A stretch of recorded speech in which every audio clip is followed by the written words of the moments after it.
Hello guys, and for today's video, gawa naman tayo ng hotdog churros. Churros hotdog. Hindi ko alam kung ano yung nauuna pero napakadali lang nitong gawin.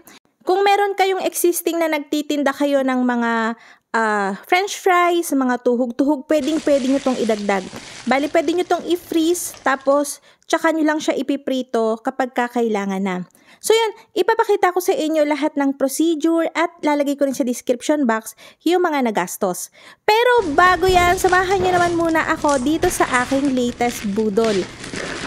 Samahan nyo akong kiligin pag nagbubukas ng box. Medyo marahas talaga akong gumalaw.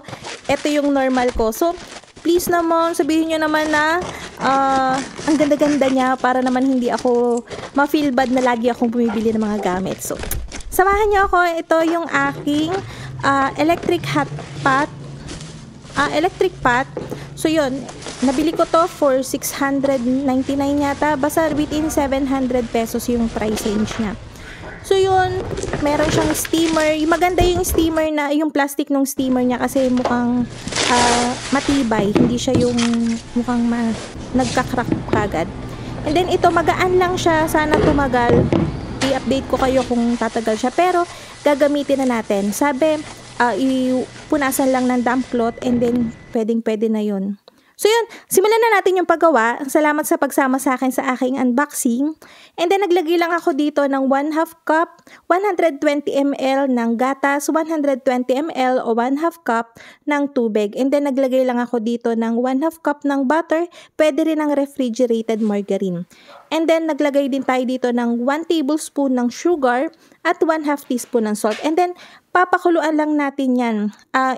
Minsan-minsan haluin natin para hindi mag-curdle yung milk.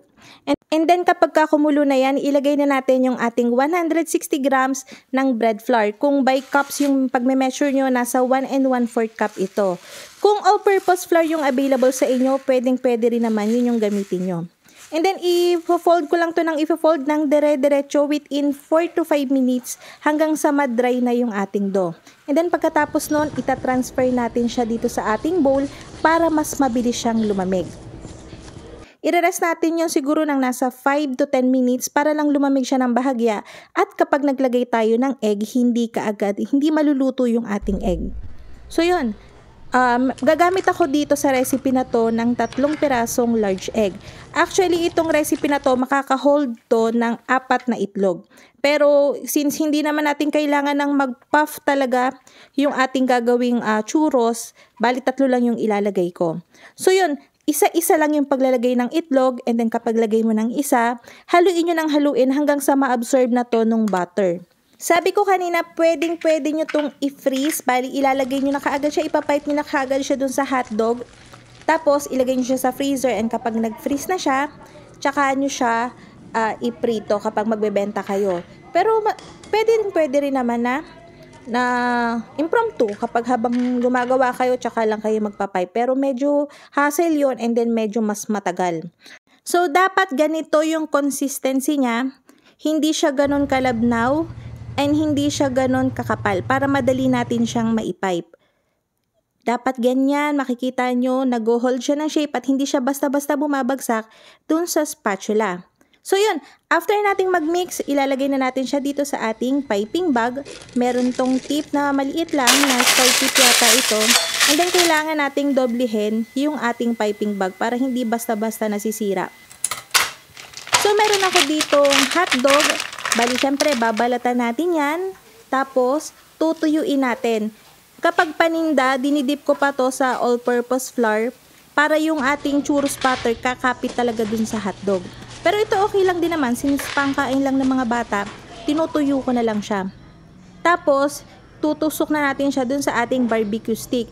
Medyo malambot yung barbecue stick na nabili ko, so dinoble ko siya bago ko siya iprito. So, yun.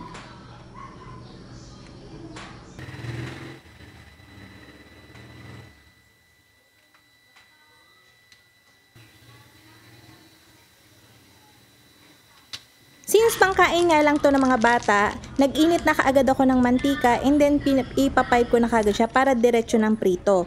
So, kung katulad ko kayo na pasmado yung kamay, nanginginig at hirap mag-pipe, ito yung pinakamadaling paraan para ma-coat nyo yung hotdog. Bali, yung paangat lang. Hindi naman siya mapapansin masyado kapag ka naiprito na.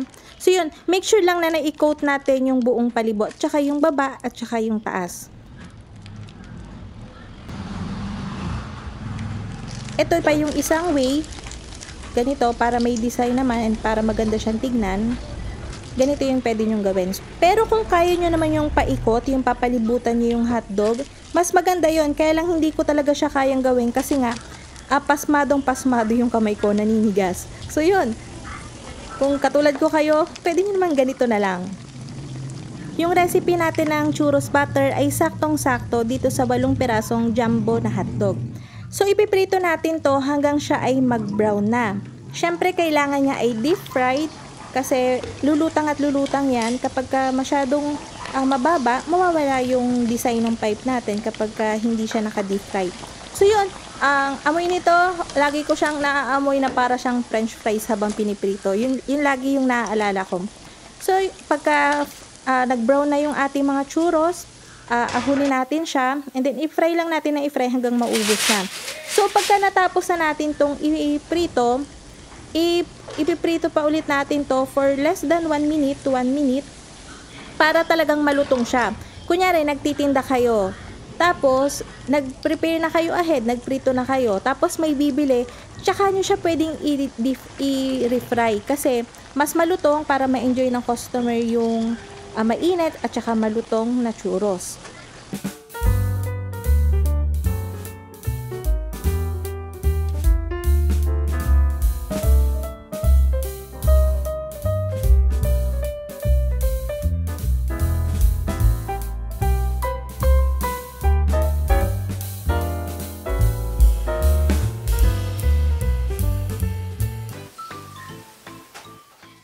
Para sa cinnamon sugar coat natin, meron ako ditong 1 cup ng granulated sugar. Hindi natin to magagamit lahat. So, kung ganitong batch lang talaga yung gagawin nyo, pwede nyo pang untian. So, naglagay ako dito ng 1 cup ng granulated sugar at 1 teaspoon ng cinnamon powder. Kung mas mahilig kayo sa cinnamon powder, pwede nyo pa yung dagdagan. And then, simpleng-simple, i-coat lang natin, i-dip lang natin, at i-cover lang natin yung ating mga na-fry ng churros. Habang mainit pa, mas maganda para mas maraming kumapit na sugar sa kanya. Then, ilalagay natin dito sa kikiam plate. And then, yun, ready to serve na kaagad at ready to tinda na kaagad siya.